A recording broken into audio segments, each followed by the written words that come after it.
don't care who you are, life is going to knock you down. Listen to me, many of you right now, life's got you up against the rope, and you got to do me a favor. Like, you can't give up, you can't give in. Pain is temporary. Pain is your friend. Pain is going to take you to the next level. When you going through pain, I know what you feeling. I know exactly, because I've been there, I've done that. But you got to work through it. And the reason why most of you are not successful is because every single time stuff not going your way, you give up, you quit, you let go, and people feel weakness. They feel it. You can feel when somebody's not committed, when they're not all in, when they're not dedicated. And there's another level you get to when you go all in. Winners win and losers lose. There are going to be times that you're going to be wondering, why should I keep showing up and work for my business? Why should I keep at it? Why should I keep showing up to the conventions? Why should I keep picking up the phones and making the phone calls? Why should I keep fighting for my goals and fighting for my dreams? And what I want to remind you is that you got to show up for your life regardless of the circumstances. You got to show up in spite of the naysayers. You got to show up in spite of the conversation going on in your mind.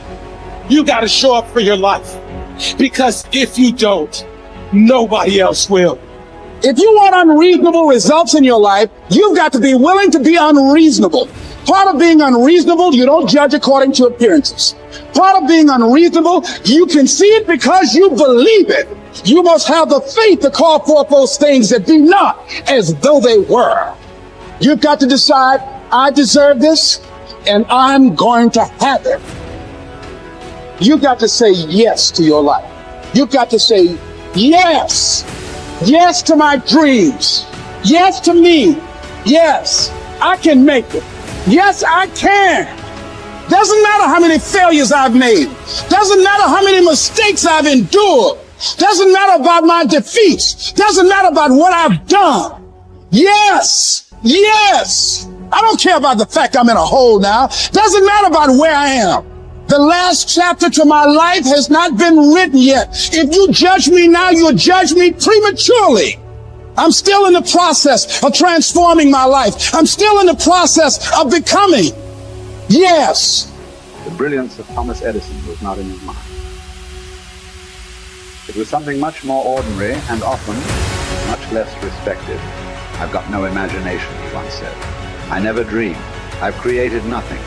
If you're someone who doesn't like Edison, you might think that this is Edison admitting to stealing his inventions from other, more brilliant inventors, like Nikola Tesla. Not quite, but he did readily concede that most of the credit belonged to something other than his brain. The genius hangs around his laboratory day and night, Edison said. If anything happens, he's there to catch it. If he wasn't, it might happen just the same. Only it would never be his. What he's talking about is showing the incredible underrated power of clocking in every day, putting your ass in the seat, and the luck this seems to inevitably produce. Edison lived in his laboratory and never missed a day. Like Gehrig, even when he was sick, when he was tired, or when visited by tragedy or disaster.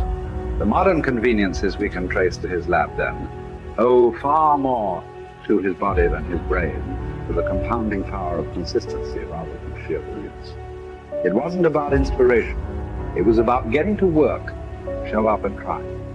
Get on the treadmill, pick up the violin, strip out some sequence, reach out to some clients, read some reports, lift a couple weights, jog 1 mile, cross one thing off the to-do list, chase down a lead.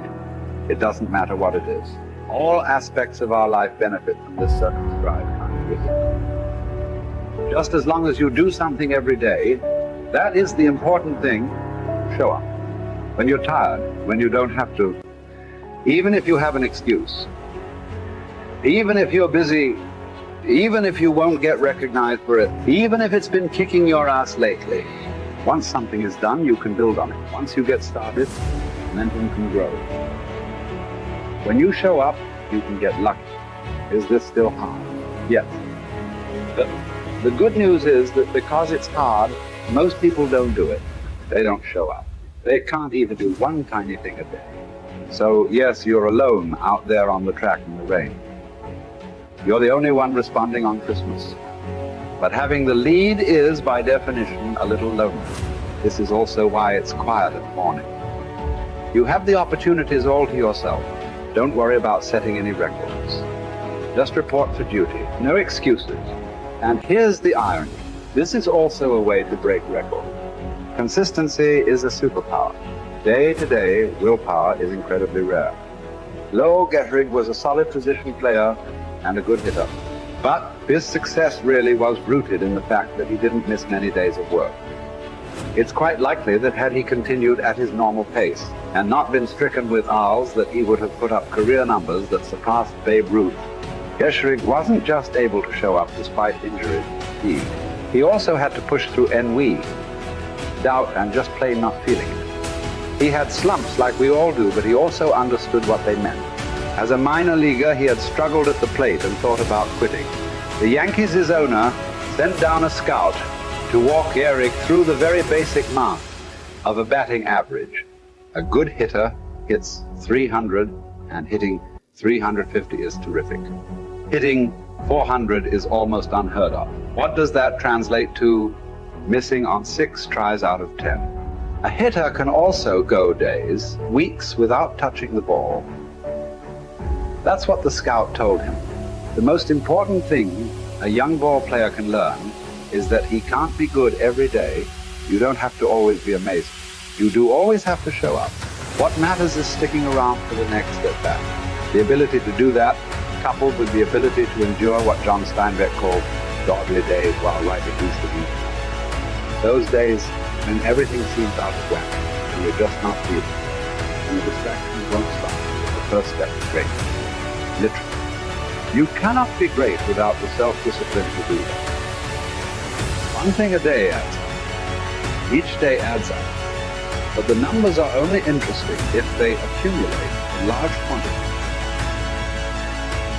You guys that are just getting started, you're not going to start right here. You're going to start down there. Probably in another city, another town. I grew up in Lake Charles, Louisiana. No money, raised by a single mother. I was in debt at 25 years old. First thing that I had to do in my life was not learn a new skill. First thing I had to do to get my life moving in the right direction was self-development. It is vital. It was vital for me that I improved myself and I could start depending upon me. I had to show up every day with some rituals, some disciplines, and start getting myself to trust me, not trust others, but trust myself to do the right thing every day. One of the things that I started doing was beating the sun up every morning. I'm going to beat that sun up every morning so that I have the discipline and the control over my life. So I knew, hey, before that thing pops, I'm going to pop. I'm going to get out of bed, depend on myself, get up at the same time every day. And for me, that time, regardless of where I was beat that sun up. No matter where I am, I'm going to beat that thing up. So it gives me a sense of control over my own life. Second thing,